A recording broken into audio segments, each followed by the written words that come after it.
Hello, welcome to our second episode of Film Bouillabaisse. I'm Allison Parker, and I'm going to have Logan Albright guest star on the show today. Thanks for being here today, Logan. Hi, I'm Logan Albright. Thanks for having me, Allison. So, Logan is an avid fan of this book and this film. The movie is, of course, from 1980, directed by Stanley Kubrick. He is my favorite director, and it is my favorite movie of all time. I think it's his favorite film. I watch it every Halloween religiously. I see it once a year. I've probably seen it a dozen times at least. It is awesome. And I have a copy of it here for you. Look at that. That's the DVD. Do you have a copy of the book to show the nice people, Allison? She doesn't have a copy of the book. Now, of course, Stephen King famously hated this movie. He hated the adaptation because it didn't stay faithful enough to his original plot or intention. He hated the casting of Jack Nicholson because he thought it telegraphed who the bad guy was going to be. I actually love the casting. I think Jack Nicholson is awesome in it, and he's hilarious. One thing about the movie that the book doesn't have is the movie is chock full of comedy. The book has very little, if any, comedy. Kubrick is known for having these really intense shoots. I think Eyes Wide Shut, for instance, with Nicole Kidman and Tom Cruise, took well over a year to film. And he was known for having a really rough shoot with poor Shelley Long. And I just wanted to know what you think about that. Shelley Duvall is hysterical and frayed, which is a part of, you could say it's Stanley Kubrick's method directing style. She was really pretty worn out and stressed out during the filming, which went on a long time. There's actually a documentary on the DVD filmed by Kubrick's daughter, which is just kind of behind the scenes footage on the set, and you can see Shelley Duvall being falling apart. Her hair is falling out, and she's super stressed and being yelled at by everybody, and it's pretty funny.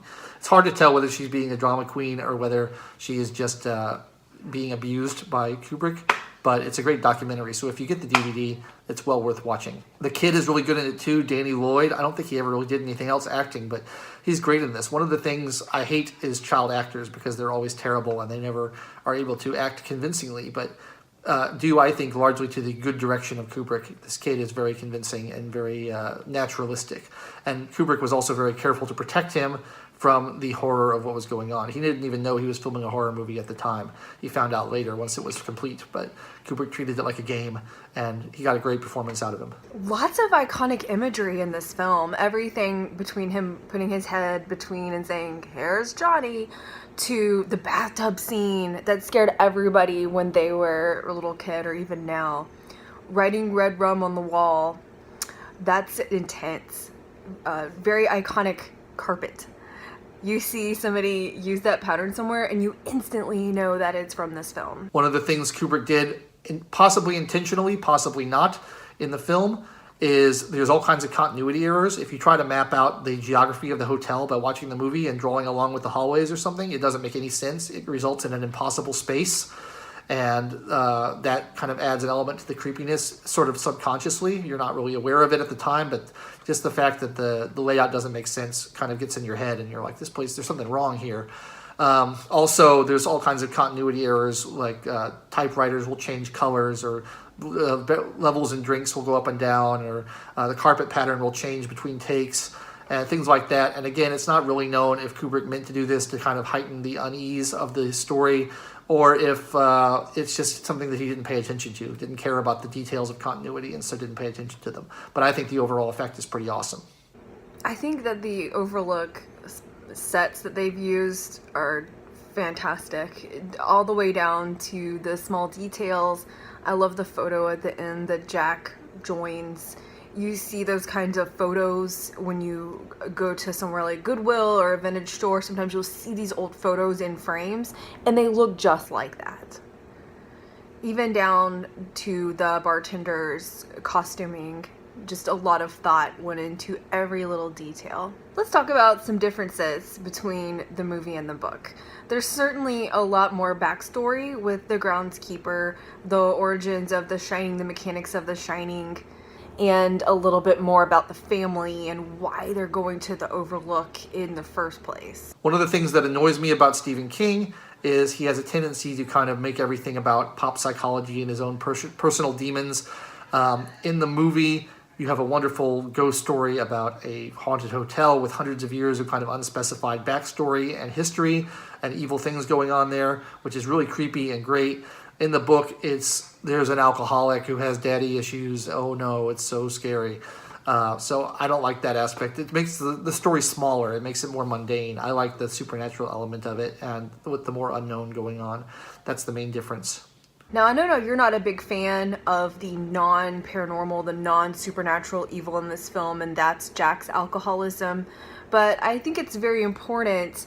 It's a neat juxtaposition between the uber paranormal and evil that can pervade everyday life, and the evil in the Overlook helps manifest that evil in Jack into something paranormal. So I think that really works. Regarding the difference between the topiary and the hedge maze, in the book, the hedges are animals. They're animal topiaries, and they come to life and attack the people.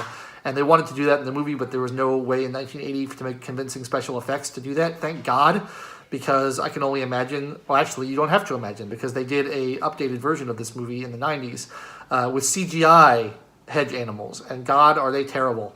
But in the 1980 movie, there's no CGI. They just use a hedge maze instead because they couldn't figure out how to get the animals to work. And I think the effect is much better because there's that added element of being lost and none of the silliness of having a giant rabbit made out of plants attacking you. The topiary animals don't do a lot for me in the movie, but in the book, it is kind of eerie that something keeps changing every time that you don't look at it. Let's talk about the 1990s version of the film and explain to the people if that did a better or worse job of fulfilling King's expectations. So let's talk about the difference between the two movie versions. Good point, Allison. There's of course the Kubrick version, and then there's the made-for-TV movie version in the 1990s that King himself liked a lot more. Now, I find that quite hurtful in a way because the Kubrick film is so good, and it pains me that King doesn't like it. Surely it's not a flawless film, but it's great. Do you think The Shining has held up well? You know, it's a film that's a little older than either of us, and do you think it stood the test of time? Of course.